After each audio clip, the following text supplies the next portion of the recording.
Korban penembakan saat penggerebekan sabung ayam di Waikanan, Bribka Petrus Aprianto tinggalkan satu anak berusia 6 bulan.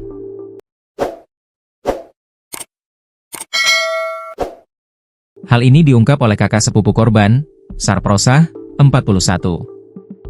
Dia, korban, meninggalkan satu anak masih usia 6 bulan, kata Sarprosah saat diwawancarai Tribun Lampung, saat di depan RS Bayangkara, Selasa, 18 Maret 2025.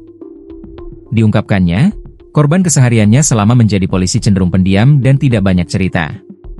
Pihaknya mengaku terakhir berkomunikasi dengan korban 5 bulan lalu. Kemarin sebelum meninggal dunia ada rencana mau mudik dan kumpul bersama keluarga di Palembang, ungkap Sarprosah. Sarprosah pun mengharapkan pelaku penembakan dihukum setimpal sesuai perbuatannya.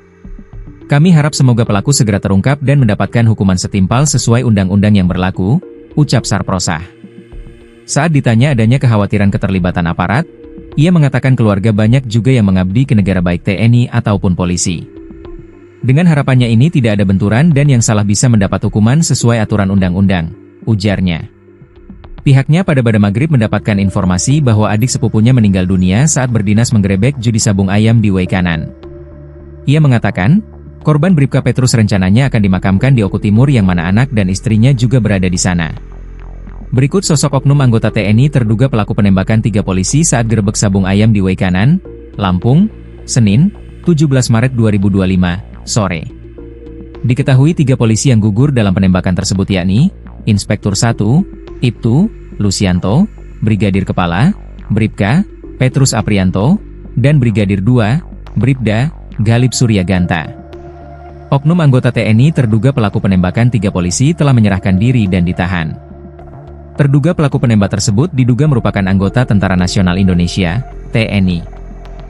Dikutip dari tribunsumsel.com, terduga pelaku penembakan yang ditahan adalah Peltulubi selaku Dan Subramil Negara Batin dan Kopka Basarsya selaku anggota Subramil Negara Batin. Keduanya sudah ditahan di Polisi Militer Angkatan Darat, Pomat, Mako Kodim 0427 Waikanan. Kapendam 2 Sriwijaya, Kolonel Infantri Eko Syah Putra Siregar, terkait sudah ditahannya terduga pelaku penembakan. Benar sudah ditahan, ujar Eko, Selasa, 18 Maret 2025. Sementara Kapendam hanya membenarkan hal tersebut dan tidak berkomentar lebih jauh. Kita masih menunggu hasil investigasi, kata Eko.